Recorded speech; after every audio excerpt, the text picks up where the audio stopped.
My real name is Jeff Crean. For the last 30 years of my life, I've been a professional wrestler. But I'm going to tell you some things that most people, in fact, almost no one knows about me. I was born in 1973. This gets a little confusing here because I'm a U.S. citizen and I'm also an Italian citizen. I was born in Siena, Sicily, October 11th, 1973. My mother had taken a vacation to go see family. And back then, I'm guessing that it wasn't that big of a deal to take a plane when you were pregnant. She had been there for about a month and gave birth to me. So reality-wise, I'm an Italian citizen. Shortly after we came back to the United States, and I grew up in the South Jersey, Philadelphia area. My mother got my U.S. citizenship because that's where we actually lived. I grew up in a South Philly neighborhood and also in the South Jersey area. I was born into, for lack of a better term, an affluent family, an influential family. My grandmother and my grandfather, both Italians, first generation, right off the boat. My grandfather was a powerful man, to say the least. My family was very influential. And I think that from a younger age, probably about the time I was 10 years old, I realized that there was something definitely different about the household that I grew up in. I spent a lot of time in my grandparents' home. My mother and my birth father separated when I was very young. I think it was even before I was 2 years old. And my mother was trying to do her own thing in her life and unfortunately was never really able to get away from the family. So I spent a lot of time as a young boy in that household, learning a lot of things that probably most young children shouldn't learn.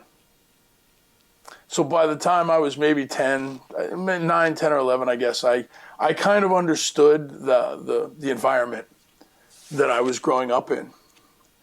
And I had developed, maybe the best way to explain it is a kind of cold viciousness about myself, a very unfeeling, uncaring demeanor and attitude. When I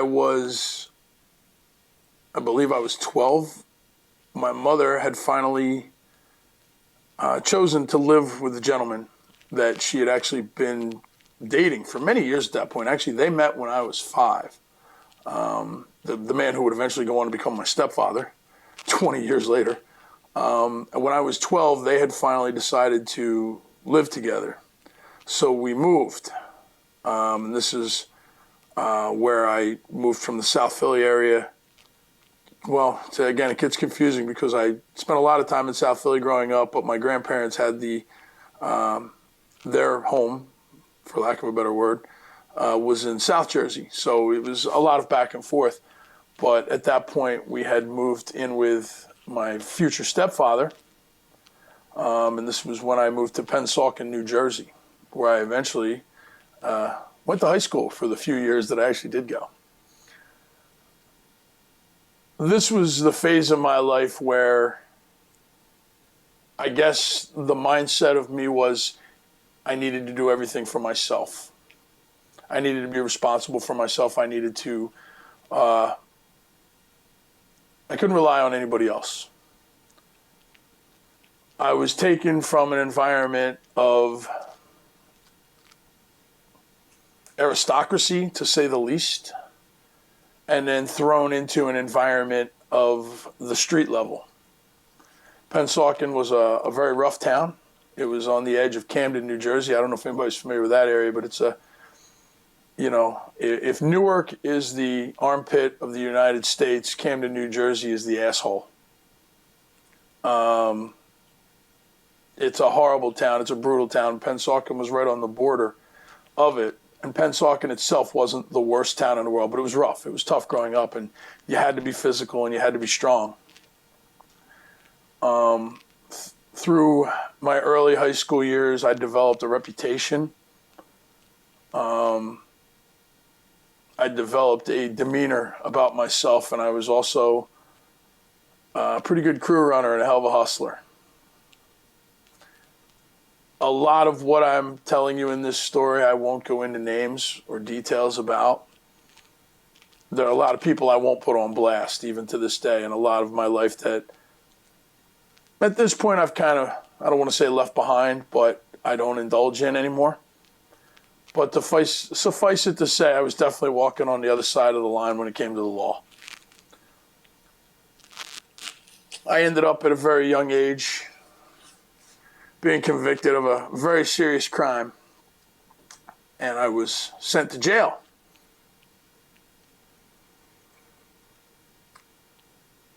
A lot of details on why that happened. I was probably going to go to jail anyhow. My mother testifying against me didn't help. So I was sent to jail, and then shortly after I was actually released because there were a lot of extenuating circumstances. Some influential things were done on my grandfather's part, and I was released. And upon my release, I was young at the time. I was in my early teens. My mother, either out of fear of me or just out of sheer did not want to deal with me anymore, refused to let me back in the house, and then attempted to have me put into a psychiatric ward, claiming I was crazy, and got a doctor to say that I was crazy and had me locked up, at which point I spent a few months in a mental institution where everybody in the hospital basically said, this guy's not crazy. He's actually incredibly intelligent, very crafty, definitely a narcissist, and probably a little bit of a, at that point I would probably say a little bit of a sociopath also. I was very, very, it was my world, and you all got to live in it. Some of you had to pay rent. That was very much my philosophy at the time. After being in the institution for a couple months, I was actually released. The doctors basically said there was no purpose in me being there. I was not a mental person. I had no mental issues at that level. You know, I mean, everybody has issues and so forth, but I wasn't crazy. I wasn't nuts. I was just a criminal. Upon being released, I moved in with my best friend's family. My best friend, who was very much like my brother. My best friend's father, who in my eyes, even at this point in my life, is still my father, probably was the most influential person in my life as far as changing my perception of reality and changing my perception of how you interact with people. He took a very intelligent, very aggressive young man and taught me how to box. He and his best friend were boxers when they were young. His best friend was the #1 contender for the light heavyweight title at one point in their youth. Taught me how to box, thought maybe if he taught me how to box legitimately, it would get me to stop fighting on the street and many other things I was doing. Really, all he did was he took a violent kid and gave him skill. I don't know if that was a good idea or not. But he gave me a purpose, and he also gave me a moral compass that I don't believe I had at that point in my life. I never had a strong moral influence as far as, you know, don't hurt people. Don't manipulate people. Don't use people. Don't take advantage of people to get your own ends. Up until that point in my life, this was kind of the way that I was brought up. I was brought up as a hustler. I was brought up as a guy who, you know, the strong will survive and the weak will suffer or pay homage. And it was through my father, my best friend's father, my father, where I gained a better understanding of the human condition, I guess. An understanding that, I guess to quote a really, really horrible movie line, with great power comes great responsibility. And because you can do a thing doesn't necessarily mean that you should do a thing. Just because you can manipulate and control people and dominate people doesn't necessarily mean that you should. He also taught me that those skills and those ideas and that kind of thought process can be used on the other side of the coin. You can use that to help people. You can use that to protect people. So suddenly I went from this guy who cared nothing about anyone to now creating an umbrella and putting people I loved and cared about under this umbrella. It was a bit of a dichotomy because the rest of the world still to me was nothing but a target. But anybody who was under my umbrella, living in my world, I would live and die for them, which was something new for me. I had never cared enough about anybody before that to give a damn. I didn't even care about my mother. I mean, how many people can say I could have cared less at that point if my mother lived or died? I could have cared less if anyone in my family lived or died. I never had that emotional connection with that. But through this gentleman, who, as I say, is my father, I learned compassion, I learned empathy, I learned to love and protect the people that mean something to you. And through that loyalty, learned that they will be there for you when you need it, which was also something I never had. I never had that unconditional loyalty from people who loved me or cared about me. And loyalty then became a very, very big thing to me. It's actually become my mantra, my philosophy of life, that all things are loyalty. You know, when push comes to shove, are you there? Am I there? You know, it really became how I approached all my relationships with friends and lovers and everyone. You know, you were in my world if I felt you were loyal. If you broke that loyalty, there were consequences. At this time, I'm boxing. I'm having a really good time. I'm bored to death at high school.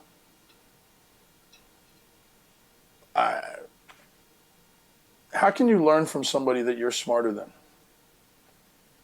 I would breeze through the textbooks. I would sit in these classes and just be bored to death. I already knew what these people were teaching. I would look at these teachers and they'd teach out of textbooks and then give their philosophies on things, and they were wrong. So jaded and one-sided from years of teaching that they were boring, and they were teaching doctrine. And I think that's what I hated most about high school, is that you were being indoctrinated into a way of thinking. You were being forced to accept this model of education, which on so many levels was wrong. I mean, obviously math is math, and 2 + 2 is always going to equal 4, but history teachers and science teachers and, you know, even English teachers, and the way that they would interpret great works of literature, so many of these ideals that these teachers were trying to instill in you was their own opinions, or the opinions of some guideline that the school district had given you, and I felt that it was just incorrect. I got so much more education from my own reading and my own studying of things that I enjoyed. I was very much into literature and read a lot. I was very much into history. To this day, I'm still a history buff and love reading lots of different stories or lots of different points of view about history to kind of decipher the truth. You know, they talk about Columbus discovering America. Well, that's the first lie you're taught in school. He did not discover America. He discovered the Americas. He actually he landed in Hispaniola, which is pretty much modern day Cuba. The islands down there. He didn't land here. You get this idea that he landed in like New York. And this is the way they put it to you. So right from the very get-go in school, you are taught this process of history and of learning that stifles you. This is what it is. This is all you can know. You know, obviously through college, you're expanded and you grow a little bit more, but it's still an indoctrination of an idea, of a philosophy of thinking that to me was broken.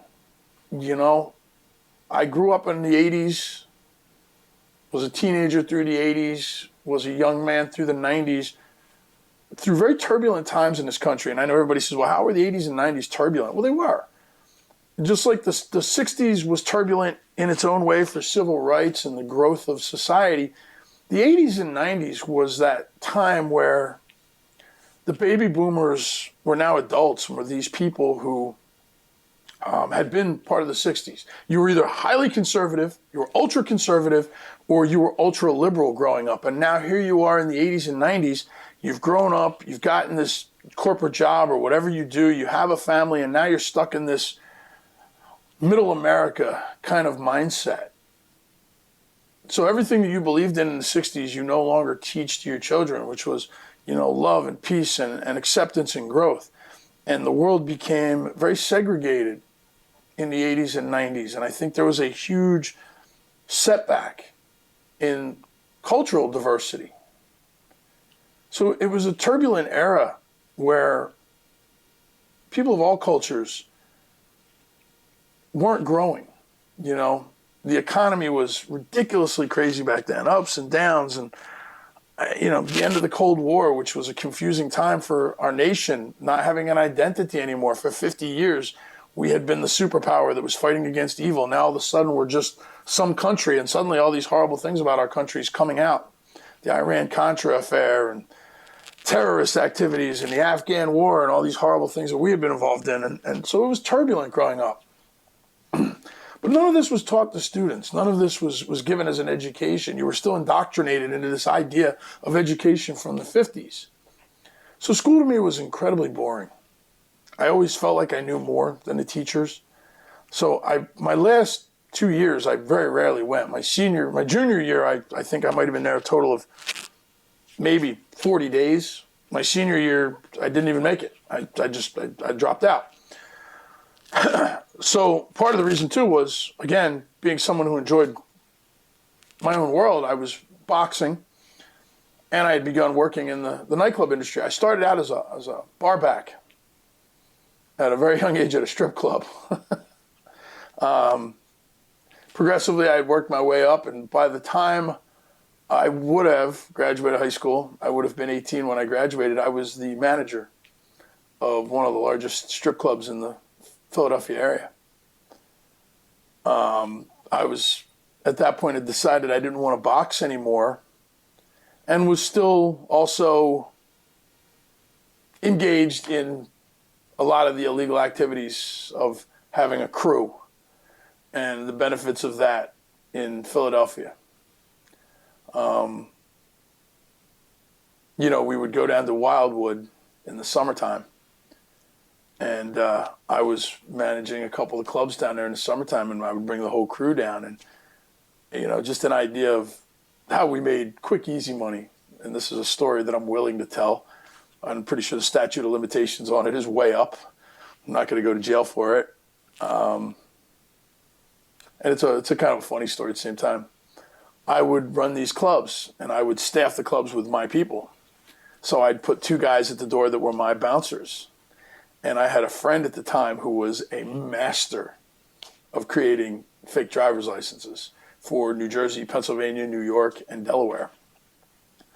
So the 2 guys at the door, kids would come up and they'd have these shitty fucking fake IDs from wherever they got them, whoever guy printed them out on the home printer and laminated them. So the bouncers would take them and tell the kids to take a walk. We had another guy who was just out on the street, and he would walk up to these kids. You know, my buddies who were bouncers would cue the guy, these 2. My other buddy would walk up and say, listen, if you guys want some really, really quality fake IDs, follow me, I'll take you to a guy who's doing them. And we literally had apartments almost right behind one of the main clubs that we were operating at the time, and he would take them right around, and my buddy who did the IDs had his little laboratory there set up right in the apartment, and the kids would come in and they'd get the photo, and he'd do the whole computer work, print it right out. Boom. $150 right down the spot. So within 10 minutes, these kids have a high quality ID. So now the kids would literally either the next night or that same night, a lot of them that same night, go right back around the corner, right to the front door of the club. Now, my two bouncers at the door already know they took their bad fake IDs, they sent them around the corner to get the good fake ID, knew these kids, so when they walked up to the door, they'd pull the fake ID that we just gave them and tell them it's bullshit, it's no good. The kids would then go to my buddy who was out on the street, go, oh, they got pulled. And he'd go, oh, okay, well, let me take you back and my guy will look at you again. My buddies who were the bouncers that had just pulled that ID from those kids would then go hand them back to my buddy who was making the IDs. He would sell them the same fake ID that he just made that was pulled right back to them for $75. You know, he'd give them the discount because, oh, something was wrong when I printed it last time. Oh, this was not right. This was whatever. So literally we're double banging these kids. And we would do this all summer at all the clubs we were working at. And we were making a shitload of money doing it, you know, plus running the clubs and a few other really great hustles that we had going on. So this was my life.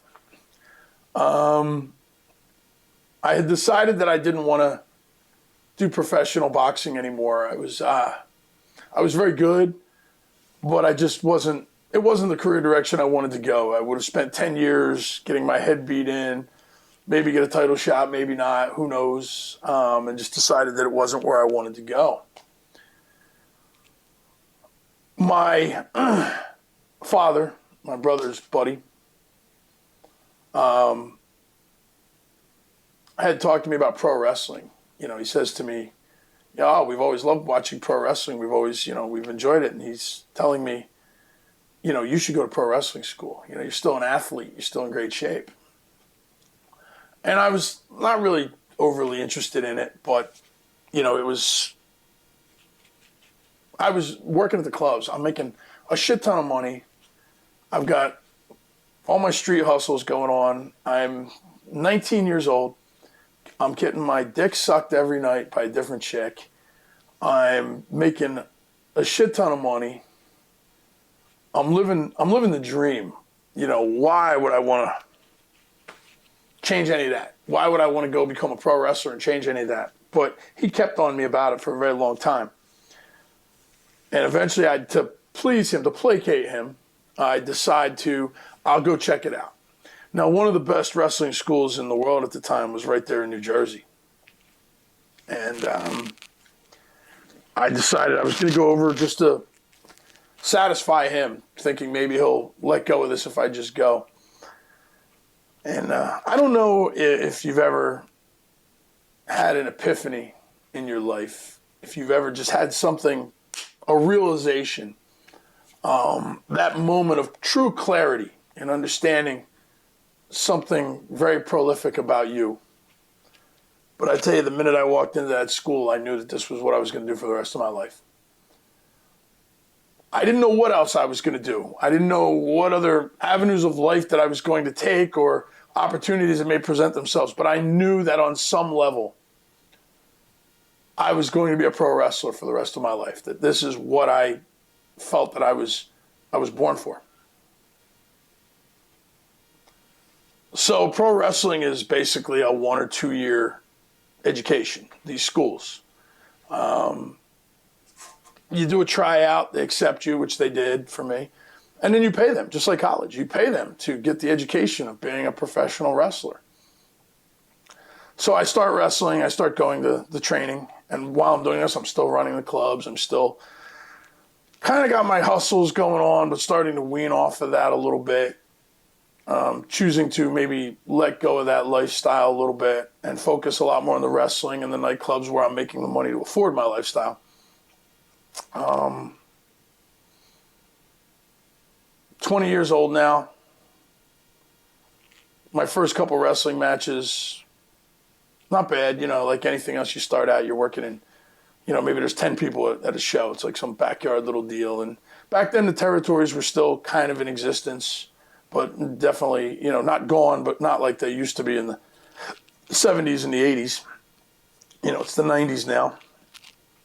WWE's kind of taken over. The territories don't really exist anymore. It's a lot of little promotions here and there, not so much territories. So you're kind of bouncing around a little bit, doing this show, doing that show, just trying to get experience in the ring because everybody sucks when they first start. It's what it is. It's like anything else. You're never great at something until you do it enough times to create a repetition and a style. So you're just trying to get as much experience as you can. My nightclub career has now grown, and I've been asked to do consulting for bars and restaurants and other places. So I've moved from just being the manager of these gentlemen's clubs into now I'm doing consulting gigs, telling bars and restaurants and nightclubs how to make more money, what they were doing wrong.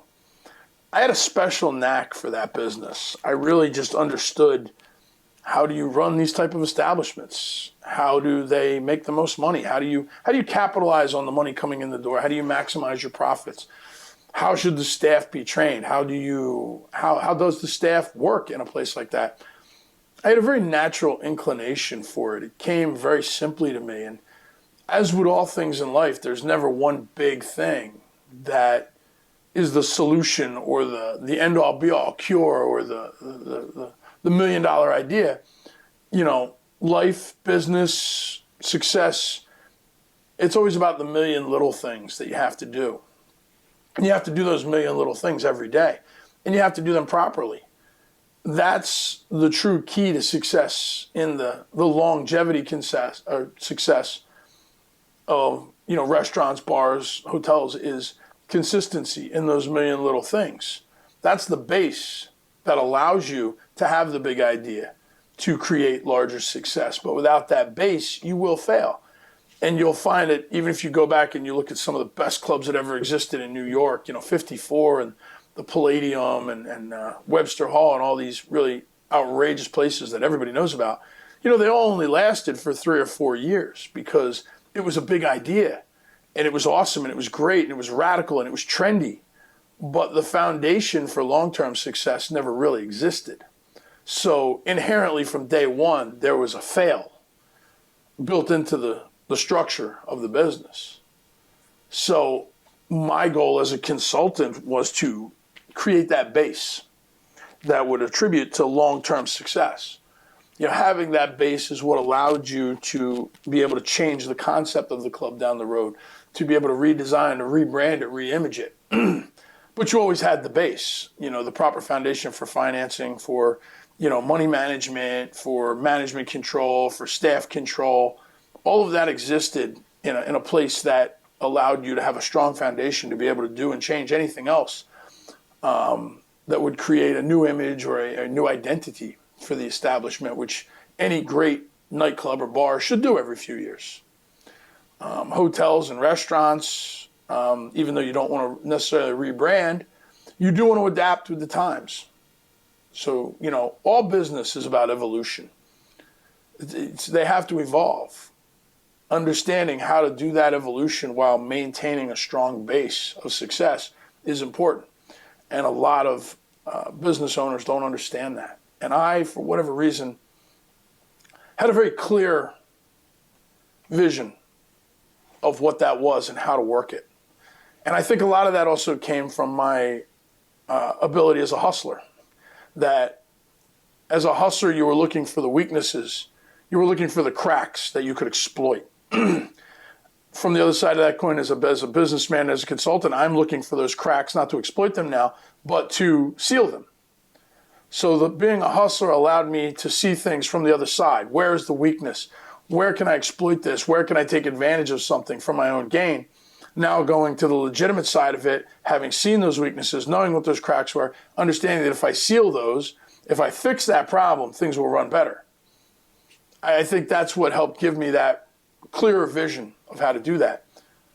But at the end, it was, I was very good at this. I ended up doing a lot of traveling and working around the world. At the same time, now I'm really wrestling full time. Just about 3-4 days a week, I'm out doing shows, wrestling here and there, while I'm doing the consulting.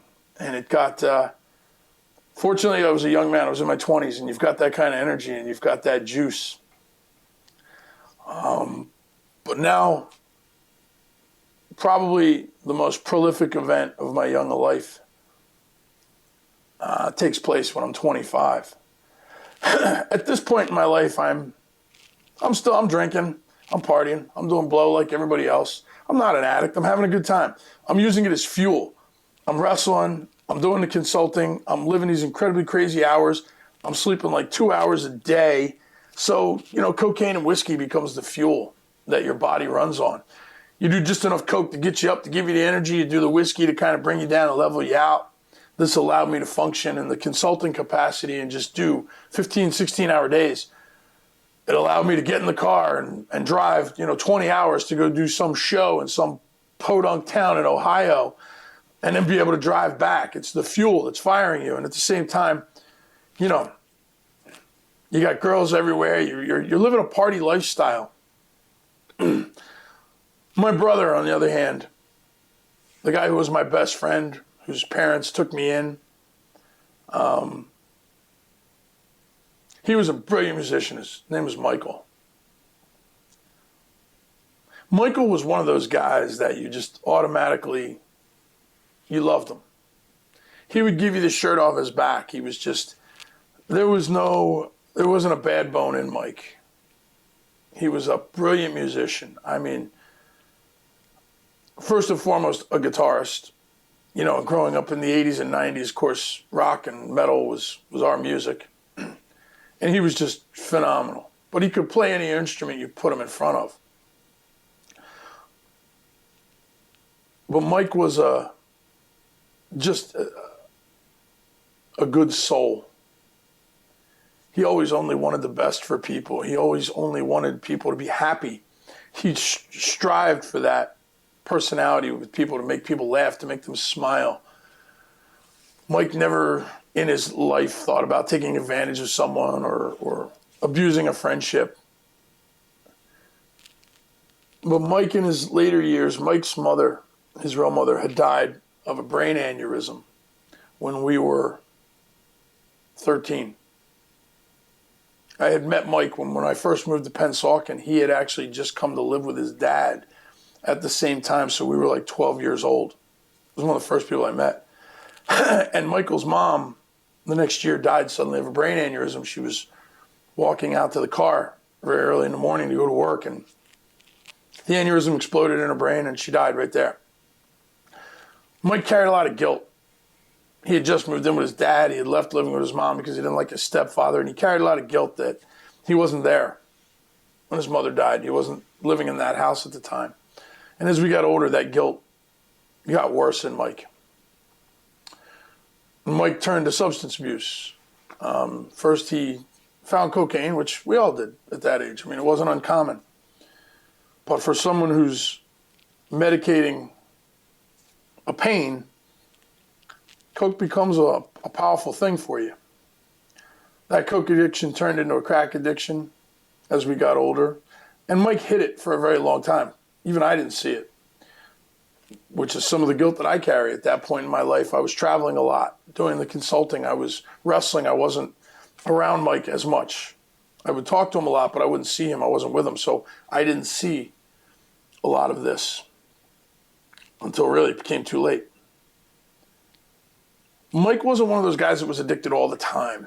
He was what we called a binge addict. He could go 6, 7 months and never touch the stuff. And then just one weekend, for whatever reason, would just, boom, and disappear for 3 or 4 days. And it got to the point where, Dad would worry. Mike was still living at home. As a musician, he was a struggling musician. He never really had a real job. Music was his thing. He was, we were in our early 20s, 23, 24, 25. He was still living at home. I was gone at this point. I had been gone since I was 16, 17. I had left and gotten my own place in the city, back in Philly. Dad would call me up and, your brother disappeared again. Can you go find him? I'd make a couple calls, look around. I'd end up finding him. At that point, I kind of knew his spots, where he would go. And after 3 or 4 days, he'd basically burn through whatever cash he had in his pocket. So he was kind of done. And I'd take him back. And this went on for a couple years. And we did everything we could, try and get him help, to try and, figure out what was going on here. But he was the type of person that never wanted to burden anybody else. So he never wanted to put this out there. Like I said, he was that guy. He just wanted everybody to be happy all the time, and he'd give you the shirt off his back. So for him to want to put his problems on you wasn't in his nature. He always had a smile on his face. No matter how bad he felt, depressed he was, he had a smile. So I talk about the prolific event happening. We are 25. Now, Mike is 2 weeks older than I am. He was born in September. I was born in October. I know this because, we were 25 when it happened. He went out on one of his binges, and he was down in Camden, on the corner buying some crack or something, and he's a white kid in Camden, which was a very black town. 2 a.m. in the morning, and a couple cops saw him. And Mike was a runner. He, at this point, didn't have a driver's license. He'd been busted a bunch of times for driving without his license. And every time a cop would go to pull him over, Mike would run. He'd step on the gas and go. Like, this became like a thing. And actually, looking back, it's not funny, but it was, because it was like, literally, Mike would just take off in the car. Well, he did the same thing this night. Cops flicked on their lights, and Mike stepped on the gas. He had the crack in the car with him. I think he had 1 or 2 items that he had stolen out of the house from Dad, too. The VCR, something like that, or something. Or it was out of his girlfriend's house. I don't remember. I remember he had been staying with his girlfriend because he was in his girlfriend's car when this happened. He had taken her car in the middle of the night and left her house. He's doing 100 miles an hour down the road and tries to make a corner and doesn't make it and hits a telephone pole.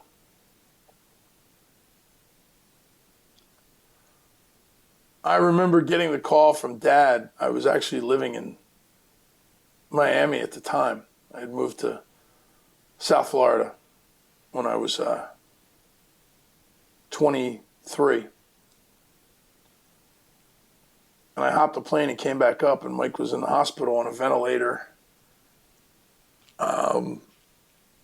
Doctors basically saying that he was brain dead,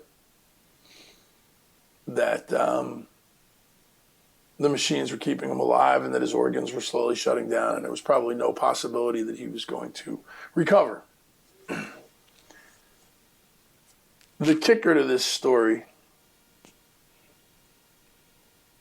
this is actually a law in the books, or at least it was at that time in Camden County, which is where this happened, that it is actually illegal for a police officer to engage in a high-speed pursuit with a vehicle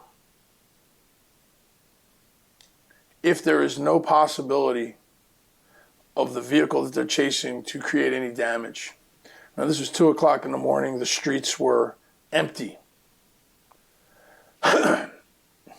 Michael would not have been doing 100 miles an hour if the cops hadn't been chasing him. There was no need for the cops to be chasing him at that point, at that velocity of speed. When Mike hit the telephone pole, the officers, we found out through subpoenas, the lawyers looking into it, that the officers didn't call for an ambulance, a bus right away.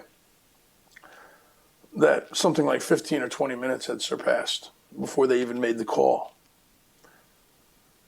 Another 10 or 15 minutes passes before the ambulance even gets there, so it's an easy half an hour that my brother's in this car, trapped, pinned, dying, with no medical attention whatsoever. Would it have made a difference? I don't know. Well, no one will ever know.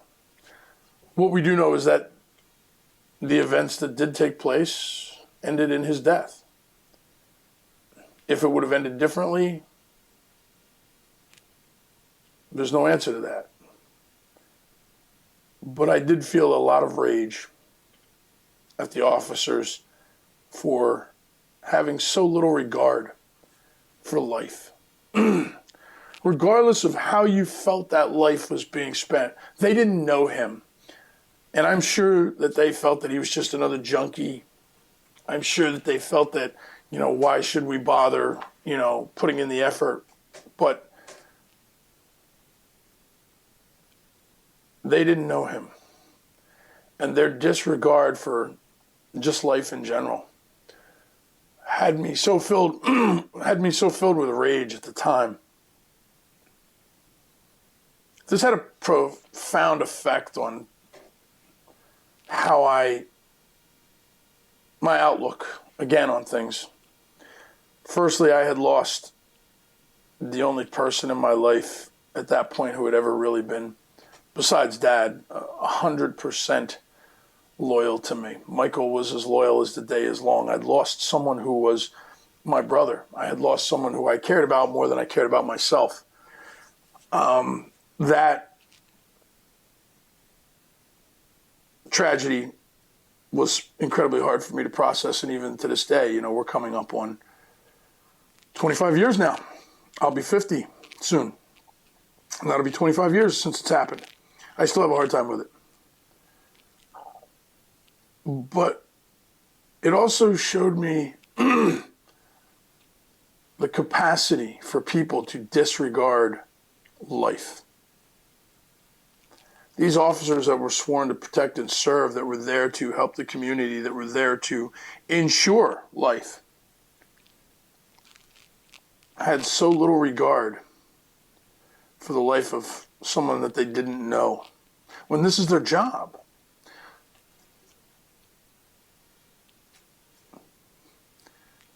I myself then suddenly developed a huge appreciation for the idea of life and respecting other people's life, regardless of what type of person I felt they might be, because my perception of someone could be completely different than the perception of someone else, or someone who knows them better than me. The old saying, you don't know somebody till you've walked a mile in their shoes. I disagree with that. I don't think a mile is far enough to know somebody. I think you need to walk a hell of a lot further than that in their shoes. I think you need to spend years with someone. I think you need to be in their lives to truly appreciate and understand someone. And the perception of someone who's been in someone's life that long is going to be completely different than someone who just met them or doesn't even know them. I may see someone as completely evil. Someone else might see them as a saint. It all depends on your experience with that person. It all depends on your exposure to that person. This created a whole new way of me looking at other people. So I went from the idea of I protect everyone under my umbrella and fuck the rest of the world, to I protect everyone under my umbrella, but I will respect the rest of the world. It was a huge thing for me at 25. It was also the moment that I stopped drinking and doing drugs myself. Not that I was ever an addict. And when I say stop, I literally mean I just stopped. I didn't want to do it anymore. To this day, I haven't touched cocaine since. I haven't touched any hard drugs. And I might have a drink with dinner on a rare occasion. The girl I'm with right now, she loves a good glass of wine. She loves a drink at dinner. She loves to have, beer or two at the barbecues that we have. I don't drink. All of my friends think I'm weird. But I don't. I just haven't.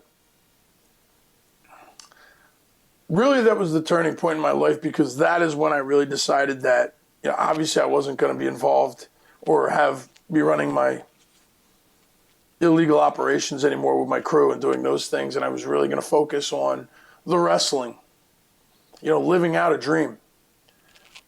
Still doing the consulting, still living that lifestyle, but wrestling a whole lot. And it took me a long time to process my brother's death. I don't think it was till about the time I was maybe 29 or 30 where I had really assimilated those lessons and those ideas and those thoughts and feelings that I had into who I was. So now I'm 30 years old. I had left Miami And now I'm moving back to Miami. I'd moved to Philadelphia. And I moved back to Miami. I've been consulting for a while now. I've made a lot of money, but I'm burning out. It got tired dealing with nightclubs, and just that lifestyle, it wears you out. If anybody who's been a waitress or a bartender in a very successful or high-end, energetic place will tell you, man, it takes a toll on you after a few years. And I'm traveling, bouncing around, doing that from place to place, plus I'm wrestling. Oh my God, I'm never home. So I decided I'm going to take a year off from that business, and I'm going to keep wrestling, but I'm going to go back to Miami and just kind of chill for the year. Move into a building. The fun that building was. I was the only straight guy in a building full of supermodels, basically. At that time, South Beach was one of the model capitals of the world, and the building I'm living in is just filled with all these young ladies that are cover models and lingerie, whatever the hell they're modeling. And a few gay guys lived in the building, but I'm the only straight guy in the whole building. So this was like a smorgasbord of women. I'm having a great year. I'm really enjoying myself. And a friend of mine, I digress. I step back. I was actually, photography had been a fun thing I'd done for a long time. It was kind of like a hobby. Never took it seriously. Never really cared. It was just fun.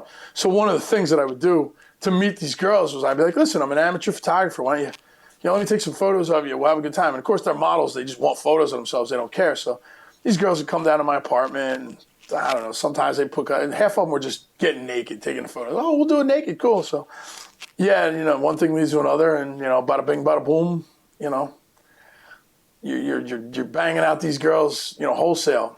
The woke community is about to have a fit at me saying that, but I could care less. So I'm taking these pictures of these girls, and I end up meeting this guy who's like in the online billing industry. And at the time, this is 2002. The internet's just kind of coming into its own. AOL was still sort of a thing, but Internet Explorer, websites are starting to become a thing, and internet porn is it's making a huge splash. You can see pictures, you can see small videos now. And this buddy of mine's in the internet billing industry, and he knows some guys that have this struggling porn company. They're making porn. And he says, listen, I'm getting involved with these guys, and they're looking for an investor to come in and somebody who can help them organize their business. And I know that that's what you used to do as a consultant. So I end up meeting these guys. I end up investing in this business and taking over as the managing partner, the managing owner. My buddy gets involved on the billing end of it. And I mean, this was at the time where internet porn was just, listen, if you couldn't make money in internet porn at this time, there's something wrong with you. Hand over fist, money's just flying in. So we end up building this moderately successful, and moderately is me being modest saying it was actually very successful, moderately successful adult video production company. This goes on for 8 years. Everything you think is exactly what happened. You've got porn girls everywhere. You've got sex everywhere. You've got video cameras rolling. The debauchery of things that took place, and the insane idea of things that took place. A lot of people go, oh, must have been great. You're banging all these chicks. You're doing all these crazy things. And I fell back to a story that I used to tell people when I was running gentlemen's clubs. Guys would come up to me and be like, oh my God, you have the greatest job in the world. You're running these strip clubs and you have all these beautiful women around you, and you're probably having sex with all of them. And I would tell guys, well, that's one way of looking at it, but, let me ask you a question. Are you married? Do you have a girlfriend? And yes, probably did. I said, do you and your girlfriend fight? You're your wife. Do you guys have arguments? Oh, yeah. I said, but generally you make up from those arguments, right? And, you have makeup sex, or, you're something. Oh, yeah, it's great. I said, but they're a pain in the ass, right? Those fights? Oh, yeah, fucking women are crazy. My girlfriend's nuts. I hate the arguments that we get into. And I would say, well, you know what? There's 100 girls that work in this club, which means that I have 100 girlfriends. And every night, each one of these girls comes to me with another ridiculous issue or ridiculous problem that I have to solve or be involved in or settle a dispute between. And at the end of the night, I'm so fucking tired that I don't want to bang any of them. So how glamorous does my life look now? Again, we talk about perception. From the outside point of view, I'm living this fantastic life. I'm surrounded by beautiful women and a party lifestyle. From my point of view, I'm dealing with problems and issues all day of young women that have more issues than Time magazine, trying to keep a successful business going. This was the same in the porn industry as it was in the nightclub industry. Yeah, there's these beautiful women and they're running around, but they're all broken. You know, they all suffer from one of two things. And when you bring it all down, you talk about strippers, you talk about escorts, you talk about porn stars, it all boils down to this very, very simple idea that they all suffer from one of two issues. Either daddy didn't love me enough, or daddy loved me way too much. All of their issues start right here. Daddy didn't love me enough. He was never home. He never gave his approval. He never taught her what men are like and you know, how men should treat a woman and respect a woman. He was never there for support. He was never there to give her the pillar of manhood that a man can help a woman understand this is how I should be treated and this is what life should be like. Or on the flip side of that coin, he loved her way too much.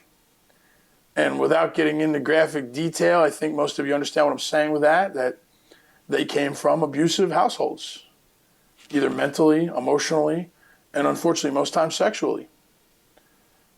Either one of those two was the root of every other issue that all these girls have. And I don't care what the girls say, because everyone's in denial about what your issues are, but from years of dealing with these types of women, this is what it all boiled down to. You know, you get to know their stories and you get to talk with them and you get to know them. And, you know, they talk and they tell you things and they share with you and you just learn that at the root of it all, it was, I didn't get enough love. I got too much love. So again, your perception is I'm living in this house with all these porn stars and I'm having these wild parties and all these things are going on. My perception of it is I'm dealing with all these girls and all of their insane issues on a constant basis. I'm getting no peace for myself. The only peace I ever got at that time was when I packed my bags and went off to do wrestling shows, which at that point was, you know, the wrestling world had changed. We were down to really just doing shows on weekends. You know, there was no Monday through Friday or Monday through Saturday show circuit anymore. The territories are now gone, you know. It's the big companies and then smaller promotions around the area, and they only ran on Fridays to Saturdays and Sunday nights. So I'm really only going away, you know, 1 or 2 nights a week now, and I'm coming back and moving into this house where we'd bought a house and put all the girls in it because it was easier to have all the girls living in one location that were under contract with us and doing the filming in the house or doing the filming. It was just easier to keep everything located. But having all these girls live in this house by themselves originally was a freaking disaster. These girls were animals. They were tearing the place up. So I ended up having to move into this house. And everybody goes, oh, poor Jeff, poor Jeff.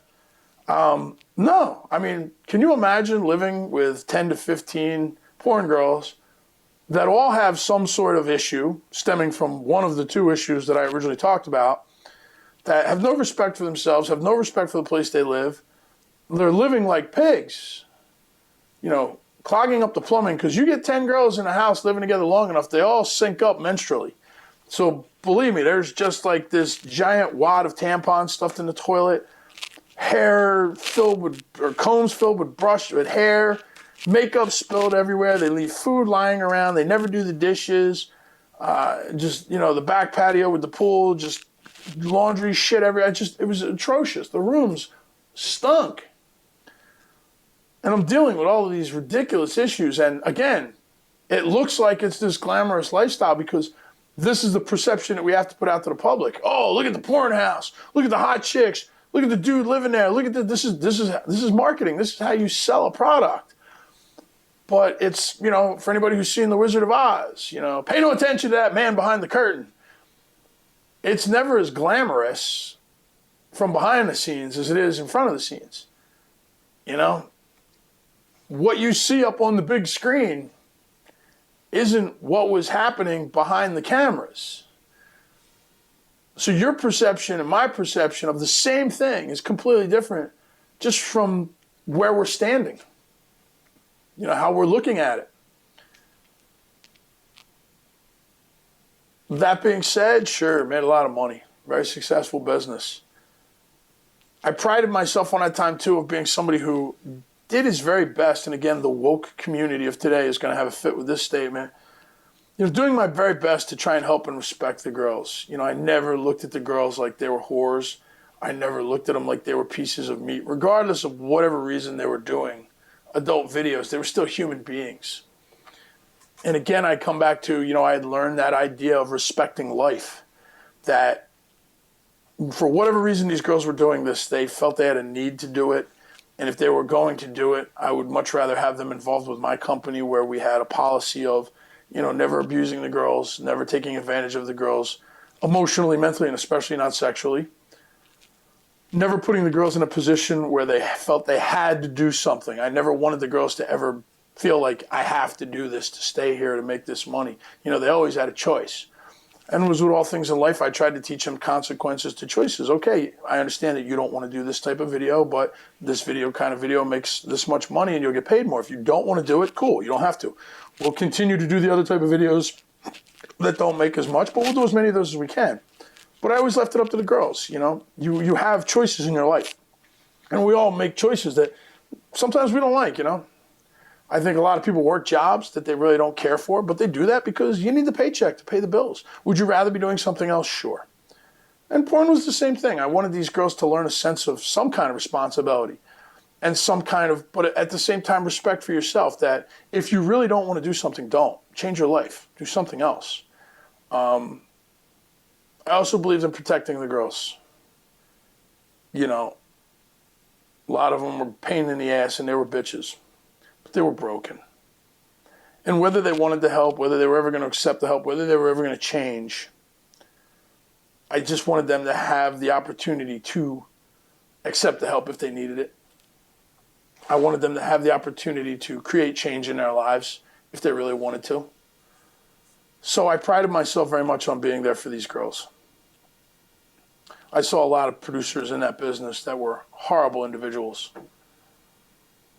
and really disgusted me. But again, as I said, in all life there are choices, and my choice was to continue in that industry because we're making a lot of money. And you can't deny that kind of money. And for me, you know, and I've talked about a lot of things I've done in my life and said that I've made a lot of money doing things. And I guess it sounds like money is my motivating factor in life. And I'm not going to deny that money has a huge influence on me. But it's not the motivating factor. Everything I've ever done in my life was something that I enjoyed. I loved being in the consulting business. I loved being in the porn business. I mean, for all of its drama and everything else, it was different. It was exciting. I wasn't a lawyer in some stuffy office somewhere, and I wasn't the manager of a McDonald's. I was doing something that was different. But all of these careers and all of my success in these careers also afforded me what I call fuck you money. And you laugh when I say that. And this is, again, I also want people to understand a lot of these sayings that I say are not mine. I'm very well read. I'm very well studied. And I have taken great lines and great quotes from great people, from great thinkers, and have incorporated their philosophies and their ideas into my life. And this was actually a line that John Goodman had done in a movie a few years ago. And for the life of me, I can't remember the movie. I just remember the way he explained it being so fucking awesome. And it made so much perfect sense for how I've lived my life, that living these lives and having these careers and making this money afforded me fuck you money. I didn't like what I was doing. Fuck you. I don't need to do it anymore. I've got enough money to go live. I don't like you. Fuck you. I don't need to be around you. I'll take my money and go do something else. Don't want to pay the rent? Fuck you. I'll move. my success afforded me the money to be able to say fuck you to everything in life that I didn't like and surround myself with things that I did like. And I think that's everybody's dream. We all want to have total control of our lives. Everybody wants to reach that level where you've got control, where there's no outside force dictating the course of your happiness or your misery. For me, money was the avenue to that. The ability to say, I don't like this. I don't have to take time to change it. I can just change it right now. Fuck you. And go change my life because I could afford to. I could either stop doing something or start doing something because I could afford to. It was never money that was a motivating factor. It was the desire to live life on my terms. And in today's world, having money is what allows you that ability. Now, that being said, and people will argue this, I'm sure, well, look, I could have just become like a hippie and lived out in the woods and money would have, I could have lived the life I wanted. True, but that wasn't my vision of life. And if that's how someone wants to live, and I have friends that have done that, shit, man, they bought a van and converted it and they're just traveling around the country living like bums, but that they're happy. And if that's what they want, cool. But for me, I got expensive taste. I like taking nice vacations. I'm a huge amusement park junkie. I've had a couple of boats. I've had some very expensive cars. I've had beautiful places that I've lived in. So for me to afford the life that I wanted, I needed money. For me to be in a position of controlling my life in the style that I wanted, I needed money. It was the idea of a lifestyle. It was the idea of being my own man that the money afforded me. So of course, creating wealth and creating success allowed me the ability to afford the life that I wanted. And I have nothing against the people that say, look, I work a nice 9-to-5 job and I have my family and my kids and I love them and this is the life that I want. Your life is what you want it to be. I'm not saying my life is better than somebody else. In fact, I think if you've learned anything about me through this entire interview is that I've learned to respect life regardless of what it is. I've learned to say, your life is your life and God bless you with it. 8 years, 9 years, whatever it was, Christ, I don't remember at this point. The porn bubble's about to pop and I'm like, all right, it's time to get out. I can see the end. The end is near. Free porn is everywhere nowadays. And it was starting to become big back then and selling porn was becoming harder and these tube sites were coming out and it was about now clickbait and moving traffic and it wasn't about the porn anymore. Not that it ever was, but in my day it was about processing credit cards and we're not even going to get into that. So it's time to sell the porn company. And I'm late 30s, coming up on 40. And it's amazing how quickly time in life passes. I sit here now, I'm 49 years old. I will be 49 in about a month and a week.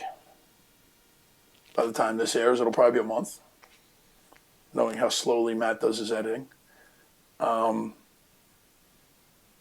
don't feel 49. I don't feel 50. I look back and it feels like my brother passing was yesterday. It feels like when I was boxing was yesterday.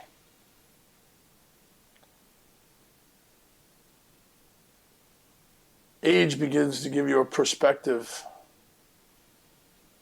And I think especially when you've experienced a lot in life. And I really, one of my great hopes for all people is that you get to experience life to its fullest.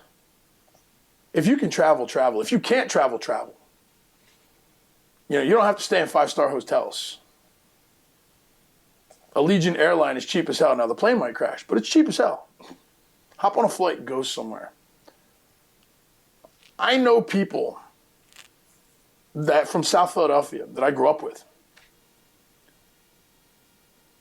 When we were kids in South Philly, you all lived on this one block and area. You all played on the same block. Everybody knew each other. I was one of those people that wanted out. I wanted out at a young age. Obviously, I wanted to travel, and as soon as I could, I got away. I have friends, though, that literally grew up on the block, went to high school at the high school right around the corner from that block, ended up dating their high school sweetheart who lived on the same block, graduated high school, got a job in the factory in the same neighborhood, married the girl they went to high school with, bought the house across the street from their parents on the same block, have had their kids and are repeating this cycle, and a vacation to them is the 4th of July weekend at the Jersey Shore, in Wildwood, in Cape May, in Ocean City. I go back to Philly rarely these days, but when I was in my 30s, I went back often. I had a business partner in Philly. And I'd run into these people. And first of all, I'm a pro wrestler, and they're asking me about that. But I've also now lived in Florida. I've traveled the world. And they're like, do these places we see on TV really exist? And this is what they would ask me. And those questions would just astound me. Like, of course they exist. But again, perception. These people have never left the neighborhood they grew up in. They've never even been out of Pennsylvania, Jersey. Some of them have never even been to Delaware, and Delaware is 40 miles away, right down 95. They've known Philadelphia, they've known New Jersey, and what they've known of New Jersey is the Jersey Turnpike taking you to the shore. Or the Admiral Wilson Boulevard Expressway, coming over the Ben Franklin Bridge. It takes you right on to Route 42, which takes you all the way down to the shore. I believe that's right, or Route 47, Delsey Drive. God, it's been a long time. I'm forgetting a lot of these roads. Somewhere around there. Everybody from Jersey knows what I'm talking about, though. If you can see the world, see it. If you can experience the world, experience it. My life has afforded me the ability to have traveled the world corner to corner several times. I'm now dating a woman who has also had the same privilege to be able to travel the world. And it amazes both of us when we talk to friends that we have and people that we know, and they don't have the same outlook or the same concept of life or the world as we do. And I feel like it's a shame. It's a big world. It's beautiful. For all the tragedy and all the disaster and all the grief and strife, and there are so many horrible things that do happen on this planet, there are also so many places and things and different people that give you faith, to say the least. And that's coming from the most unreligious person in the world. I'm the guy who tried to convince my priest that God is a porn fan. But it gives you faith that there's got to be a meaning to all of this somewhere for some reason. But as I was saying, I'm at that point in my life, I'm coming up on 40. I'm selling a porn company, and my wrestling career, as great as it was, I never became a superstar. Obviously, you people have no idea who I am. And yet I've wrestled for years because I never got that big break on TV. Unfortunately for me, I was too small to be a heavyweight and too big to be a cruiserweight at a time in wrestling when either the guys were 10 feet tall or 4 feet tall. I'm that guy right in the middle. So it was a strange time in pro wrestling where I really didn't fit into any kind of marketable spot. But I've had a storied career. I've wrestled with a lot of the greats that you know. I've been all over the world. I could have paid my bills just off of wrestling. I've done well, and I've loved every minute of it. More than anything, my success in wrestling has never equaled the financial success that I've had in business, but it didn't matter to me because, again, I love wrestling. I love the entertainment value. I love being in that ring. I love entertaining people. I found such joy and happiness in that the financial aspect of it was never really the big deal for me. I was doing well in other areas, so wrestling for me was a pure love. So after selling the porn company, I really wanted to focus on finishing out my wrestling career as strong as I could. I was coming up on 40, and for a wrestler, that's, you're coming up on the end of the road quickly.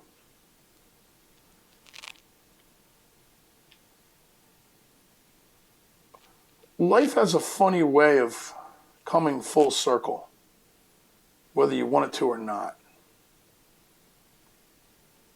all the things that I let go of and decided not to be a part of in my youth, especially after my brother's death, in my 40s,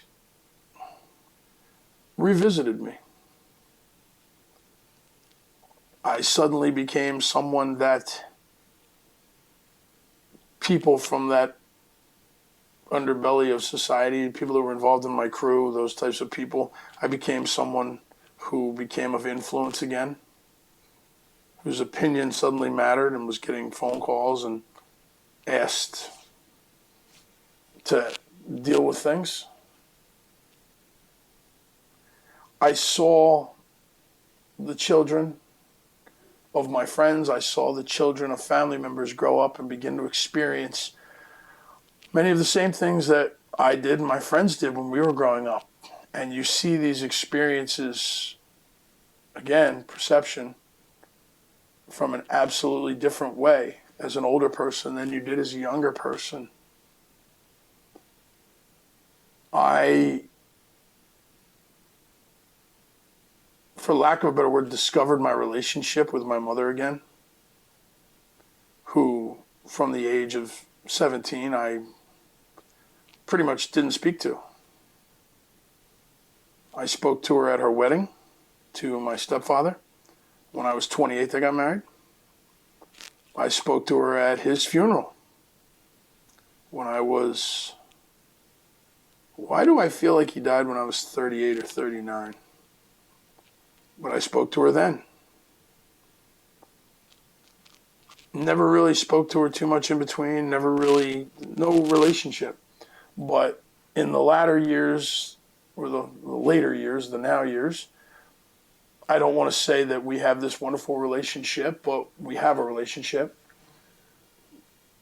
I don't think either one of us has apologized or forgiven whatever took place when I was young, but we've learned to move past it. So life goes in this circle. You know, if you'd asked me 15 years ago if I would have ever spoken to my mother again, my answer probably would have been no. But yet here I am.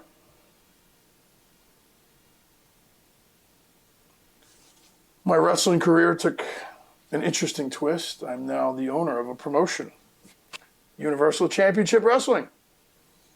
Yes, shameless plug for the company, deal with it. By the way, you can catch us all on all of our social media, UCWverse, at UCWverse on Instagram and Facebook. You can also buy tickets at ucwtickets.com to all of our great events. And if you edit this out, Matt, it's going to be you and me in the parking lot.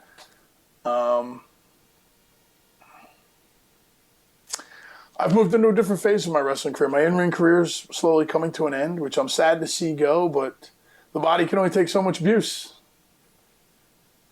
I've moved into a phase where I'm building this company, helping the next generation of wrestlers, motivated to see this company grow, understanding what I would love to see pro wrestling be again, like it was when I was young and not what it's become in the last 10 years. I've surrounded myself with a group of people that I love and respect that are a part of this company, that I have great faith in.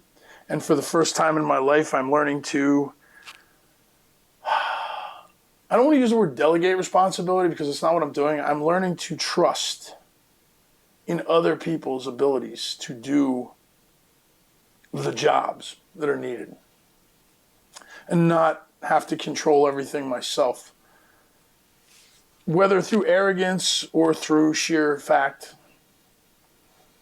I'm generally the smartest person in the room. I know that sounds arrogant. I know it sounds incredibly cocky to say that, but throughout my experiences, I've always been the guy that everybody came to for the answers. And I've always been the guy, you have a problem, he'll figure it out. If there's a business situation, he'll figure it out. That process has forced me to be the person that dealt with everything all the time. Because the old saying, you know, you want something done right, you got to do it yourself. I've learned now in my later years, surrounding myself with many of the people that I have, that I have to trust that they're going to be able to do the work and do it properly and make good decisions. And it's allowed me to enjoy the experience a lot more than it ever has before.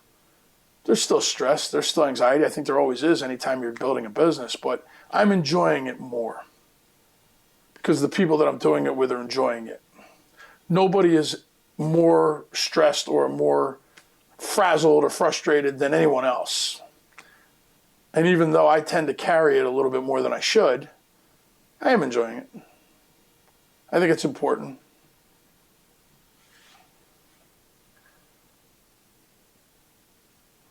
Coming up on 50, having led this incredibly colorful life, you know, the life less ordinary, I don't know where to go from here. I don't know what's next. I always make this joke about I'm just going to buy a boat and go fishing all day. And everybody looks at me like I'm crazy when I say that. And I think I'm starting to understand why, because I don't think there's anybody who knows me that believes that I would be satisfied sitting on a boat all day fishing. I have always been the person who took every challenge that came his way. I've always been the person that said there's always another mountain to climb. There's always another, desert to cross. Let's go find out what's behind door number 3. So even at 50, am I coming down to the end of a life, or am I starting the second half of this life? I don't know. I'd like to think it's the latter and not the former. Who I was 30 years ago compared to who I am today, I think some of the philosophy is still there. I think some of the beliefs, some of the truths are still there. But I think all the perceptions have changed.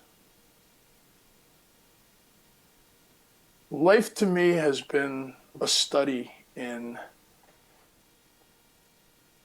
how you see things from the other side of the looking glass. The equal yet opposite reflection of something in the mirror, although it is identical, can be completely different because it's reversed.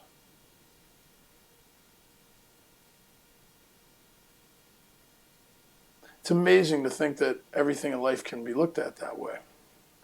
It's one of the great, and I've brought it up many times in this conversation, that so much of life is a perception. There are many absolutes in life. I'm not denying that. There are some absolute rights and some absolute wrongs. There are many facts that cannot be disputed. There are many truths that have been truth since the dawn of time and will be truth till the end of time. But within all of those, everything else is perception. Again, I quote a great movie, Star Wars. Luke Skywalker questions Obi-Wan Kenobi about something he had said and said, well, how can that be true? And Obi-Wan Kenobi says, well, from a certain point of view, it is true. And that you'll find that many of the things that you hold to be true in life are only that way because of a certain point of view.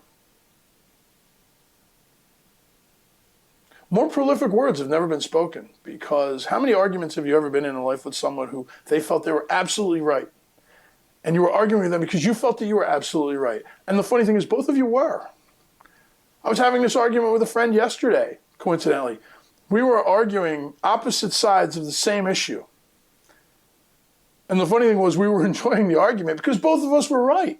No one was going to win or lose this argument. From his point of view, he was 100% right, and he was. And from my point of view, I was 100% right, and I was. And the argument for us was fun because we were really just trying to outdo one another. And it was a fun argument. It wasn't a violent one. But again, it just goes to show that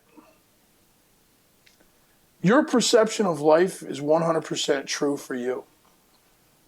And the person standing right next to you, who's seeing the exact same thing that you are, probably has a different perception, and their perception for them is 100% true. And if there's anything I've taken away at the end of all this, it's that that statement exactly. I think if we'd stop holding on to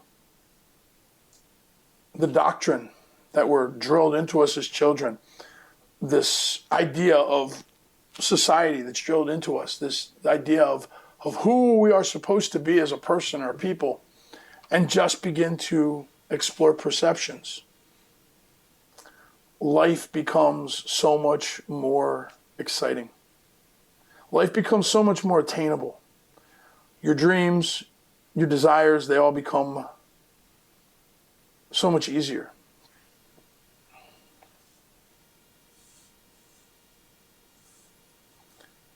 "49 years old, I don't know what's next." You know what the funny thing is? I don't really care what's next. I don't. I don't know if I'm excited for what's next. I don't know if I'm scared of what's next.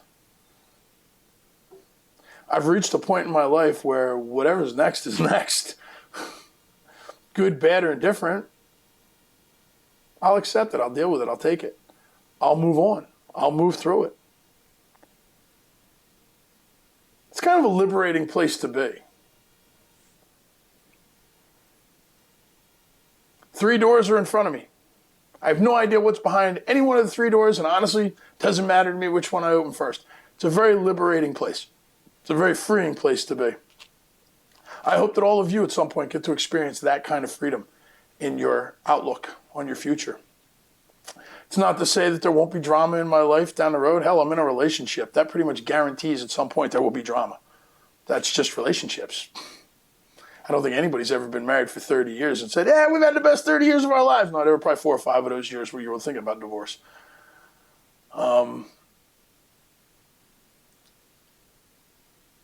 I run a business. There's guaranteed to be some drama. And I'm a human being. That in itself guarantees some drama sooner or later. I'm looking forward to whatever those dramas are.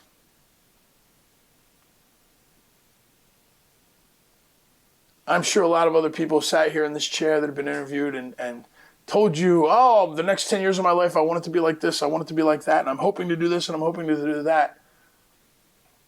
I don't have an answer. Do I want my business to be successful? Sure. I'd love that. Do I want my relationship to be successful? Sure. I'd love that too. Do I want to be happy? Absolutely.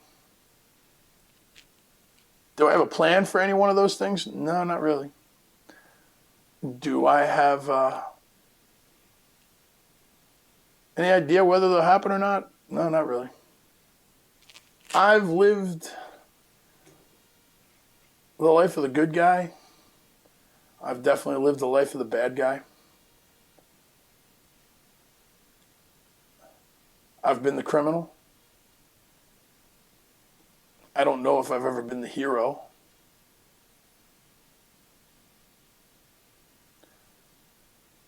I've made so many horrible choices. I've made a few pretty good ones. But I think in the end, whoever's left standing over my tombstone, they're all going to agree. He definitely wasn't ordinary. And he just might have been a little bit magnificent.